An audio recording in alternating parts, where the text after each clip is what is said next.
Let's continue this emotional half hour here on Morning Live. How was that interview with disability? I mean, that is just absolutely incredible. It's such an inspiring young lady. It really, really is. Well, let's continue to be inspired and also have our emotions tag here and talk about cancer. Living with cancer is no mean feat. It calls for adjustments starting from physical, emotional, as well as spiritual aspects of your life. This morning we're talking to two profound women. First up, living with the disease, Segal, the author of Cancer, A Love Story. Quite a strange name for a book, isn't it? But it's a book that tackles the deep fear that engulfs people when diagnosed with cancer and their journey in the process of treatment. And also joining us here on the program, I'm sure you know her very well, Rowena Baird, who's SABC'S SAFM Radio personality. Rowena is living with stage 4 colon cancer, and last year we did an insert following her on one of her chemotherapy days. Ladies, it's so good to have both of you here in studio, and welcome. It's good to see you. Yeah, Morning. It's Great even better to see. Yeah, it's even better to see you, Rowena. You're telling me it's good to see me. I'm just to see you sitting here, and Thank you, you're doing well. Yeah. How are you feeling? They're good days, they're bad days. I've got a bit of a flu now because I've just come back from chemotherapy. Yeah. So you know how that just lowers your immune system. Yeah. So good days, bad days, but I take each day as it comes. And doesn't that sum it up for you, Lauren? Because really that's does. what your book's about. They're Yeah. good days and they're bad days. Completely right. Yeah. The complexity of cancer is very real. Yeah. There's not one emotion that can sum up this experience. Yeah. Lauren, you as we're going to get to Rowena's story now, but your story started when you were 23 years old. You were diagnosed with cancer. I mean, what was that like? At 23, I was living in Athens as a free, student finishing up and partying my life away. And you were basically... I was living in Yeovil with a free spirit partying my life away. There you go. And what happened? Talk to me about this. I had a blood blister that was bleeding one morning after one of those parties when you're 23, and I thought something was strange about it, so I went to the doctor, not in my wildest dreams thinking that there was anything serious, and he in fact told me it was a blood blister, and it was only a couple of days later when the results came that it was a stage 3 melanoma. Wow. But still, it has to be said, I didn't take it seriously. I was 23, we don't. We don't. No. We do not have our mortality in our minds. Yeah. And I kind of had the operation and luckily didn't need chemo and carried on my life as if nothing had happened. But that was just the first of 4 times. What was your next diagnosis? The next diagnosis, I was in a slightly different place. I was a mother, I had 2 children, I was living in a suburban kind of lifestyle, and I discovered a small DCIS, a stage 0 breast cancer. But because of my previous history, I had a double mastectomy, a preventative double mastectomy. Yeah.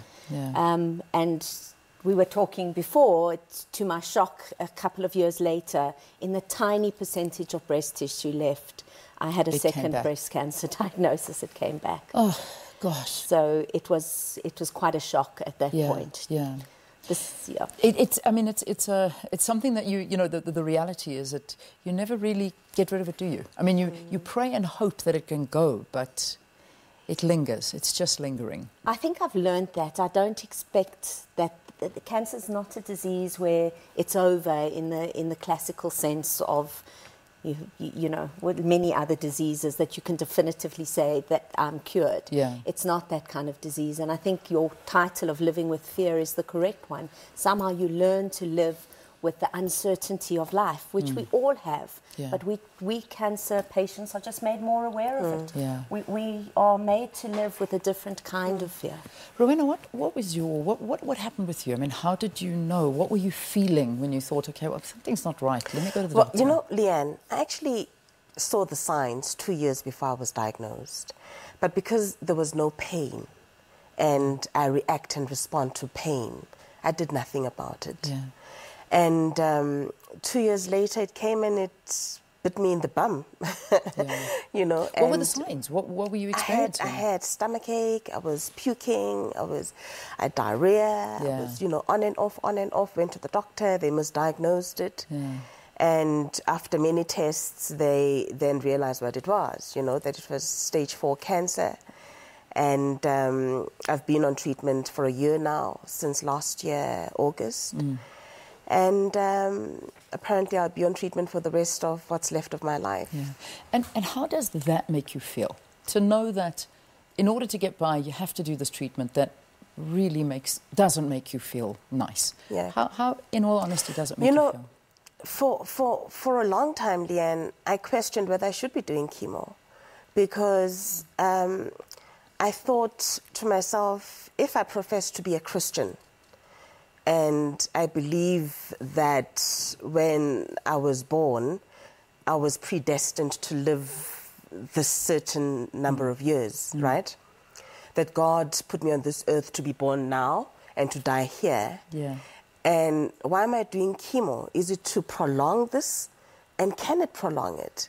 And the answer is no, it can't. But what it can do is just ensure that the quality of life that I live is a little bit better. Yeah. You know. So the chemo can never get rid of the cancer for me. What it does, it just ensures that I can be here, chat to Lauren about a book, chat to you. And celebrate go to work, 50 years. And celebrate 50 because years. Because you hit that milestone. You did it. I did. What was that day like for you? Oh, a dream. An absolute dream. Because 2 years earlier, we hadn't thought that I'd make it. Yeah. 2016 was the cancer diagnosis. A year previous to that, 2015, I had open heart surgery. So we didn't think that I'd make 50, and I did, Leanne.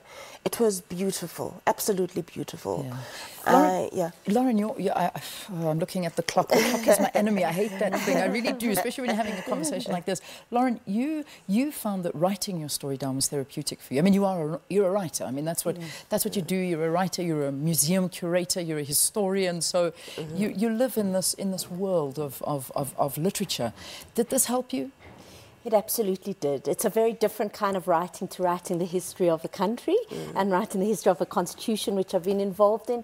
But this had a different kind of feeling, and it certainly helped me to clarify my feelings and to feel like I was giving something back after a very difficult journey. And hopefully it will start conversations and inspire other people to be brave. Yeah. I mean, you talk about it being a love story, and it's anything but a love story. But I suppose, where did you come up with the title from? It's not a classic love story. It's the Romeo and Juliet love story with lots of pain, lots of tragedy involved, but also a lot of hope. And I feel that hope when I sit here with Rowena. And it's the hope that we have to gather in ourselves when we are facing very difficult times. That's all we have, Lauren. That's all we have. So I wanted to bring about that paradox of our life situation. Yeah, and the reality is that God has a purpose. He does. And I mean, Rowena, you mentioned it, and God wants you here because you have a lesson to teach people, and you're inspiring me. I don't even know how many other people you're inspiring this morning. Both of you are incredible.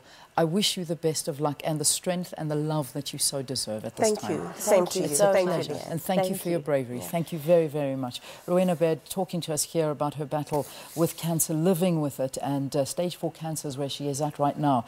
But her strength is so inspiring. And Lauren, who's written a book basically dealing with cancer and dealing with the fear. It's a love story that isn't your traditional one, but certainly one that will get you through difficult times if you are there. All right, I know I've stolen a minute out of the news bulletin, but I hope you can understand why. So let's get into it right now. And our top story is former Finance Minister Pravin Gordhan has quizzed his ex